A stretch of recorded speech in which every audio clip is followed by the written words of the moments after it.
Guys, kembali lagi bertemu dengan saya Rizkilda.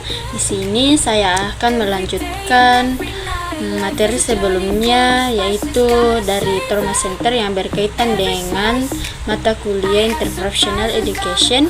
Pada materi ini kami akan mengaitkan materi Interprofessional Education, yaitu etika IPE dan IPC dalam konteks Trauma Center.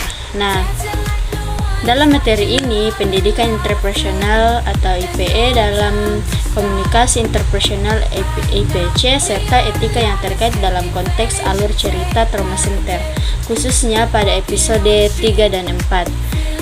Nah, sebelumnya kita membahas pendidikan interpersonal IPE terlebih dahulu. Definisi dan tujuannya itu, IPE melibatkan pelatihan berbagai profesional kesehatan untuk bekerja sama dalam tim dengan tujuan meningkatkan kualitas perawatan pasien. Dalam konteks Trauma Center, kita bisa melihat bagaimana berbagai disiplin ilmu medis untuk berkolaborasi untuk menangani kasus-kasus darurat.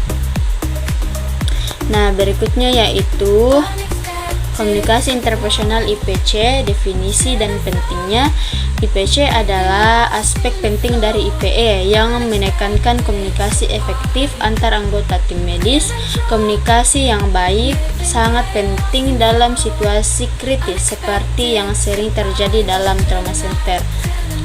Berikutnya itu ada contoh dalam episode 3 dan 4 ini yang berkaitan dengan materi Interpersonal Education, yaitu kita melihat bagaimana informasi harus disampaikan dengan jelas dan cepat. Ketidakjelasan dapat menyebabkan kesalahan medis dan berakibat fatal.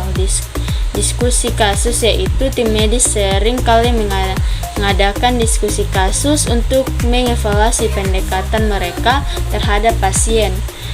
Ini menunjukkan bahwa pentingnya mendengarkan pendapat semua anggota tim dan menerima pendapat anggota tim dalam anggota medis. Nah, berikutnya yaitu ada etika dalam IPE dan IPC. Pentingnya etika. Etika dalam konteks IPE dan IPC sangat penting untuk memastikan bahwa semua anggota tim beroperasi dengan integritas dan menghormati satu sama lain.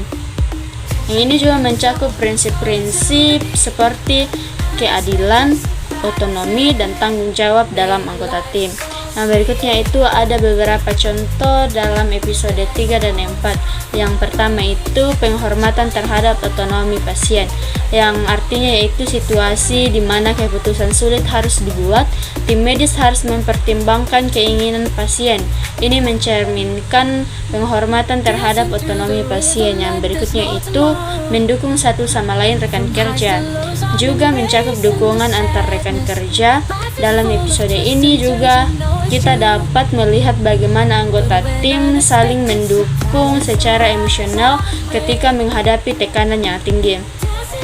Nah, di sini saya akan membacakan beberapa kesimpulannya. Itu dalam alur cerita Trauma Center pada episode 3 dan 4, kita dapat melihat penerapan konsep pendidikan interpersonal dan komunikasi interprofesional secara langsung, kolaborasi tim, komunikasi yang efektif, dan etika profesional menjadi kunci untuk memberikan perawatan yang optimal kepada pasien.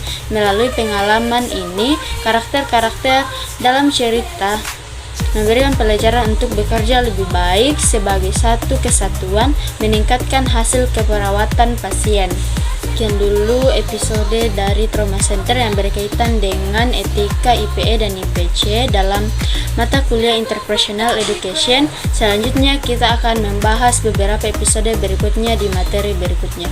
Bye-bye.